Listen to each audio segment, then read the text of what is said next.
Rekomendasi bagi Anda yang ingin mencari jajanan ala kuliner yang murah meriah bisa kunjungi kedai cemilan receh yang berada di Jalan Yosudarso RT 01 Kelurahan Margamulya, Kecamatan Lubuk Linggau Selatan 2, Kota Lubuk Linggau.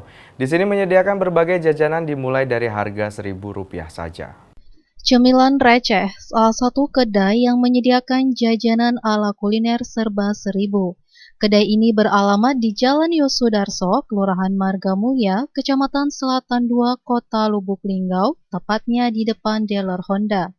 Kedai cemilan receh menyediakan berbagai jajanan yang lezat, namun tetap murah meriah, seperti taso, pentol, sayap, hati, dumpling, cikua, sosis, dan usus.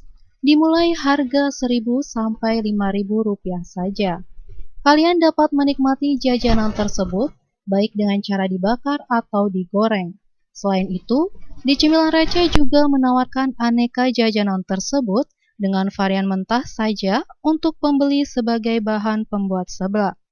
Selain dapat menikmati jajanan tersebut, kalian juga bisa memesan berbagai macam minuman dengan varian panas dan dingin.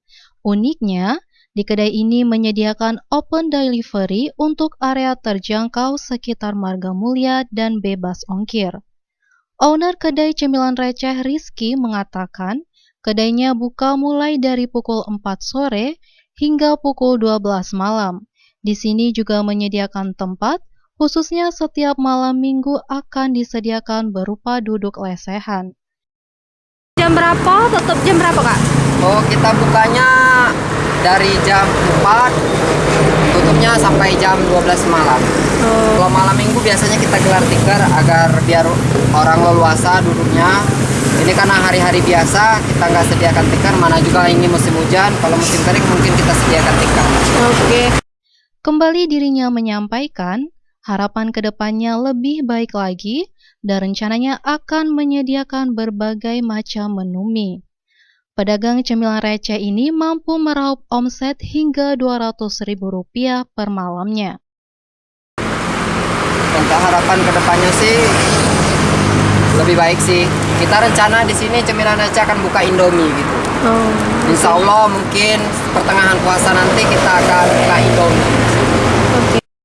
Rizty Ria Anggraini, Silompari TV, melaporkan.